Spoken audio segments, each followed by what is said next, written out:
রপ্তানি বাণিজ্যের আড়ালে প্রায় ১,০০০ কোটি টাকা পাচারের ঘটনায় বেক্সিমকো কোম্পানির কর্ণধার সালমান এফ রহমান ও তার ভাই সোহাইল ফজলুর রহমান সহ ২৮ জনের বিরুদ্ধে ১৭টি মামলা দায়ের করেছে পুলিশের অপরাধ তদন্ত বিভাগ সিআইডি।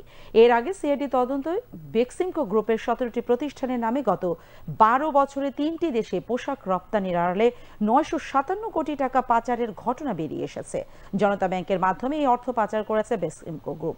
রাষ্ট্রীয় মালিকানাধীন জনতা ব্যাংকের শীর্ষ ঋণ গ্রহীতা এই বেক্সিমকো গ্রুপ। ব্যাংকটি বেক্সিমকো গ্রুপের ঋণ প্রায় ২৫,০০০ কোটি টাকা, এর মধ্যে ১৮,০০০ কোটি টাকা খেলাপি হয়ে পড়েছে। গণমাধ্যমে খবরে বলা হয়, বেক্সিমকো ১৭টি প্রতিষ্ঠান দুবাই, সিঙ্গাপুর ও যুক্তরাজ্যের পোশাক রপ্তানি করেছে। তদন্তে দেখা গেছে, দুবাইয়ের যে প্রতিষ্ঠানে বেক্সিমকো পোশাক রপ্তানি দেখিয়েছে সেটি সালমান এফ রহমানের পরিবারের।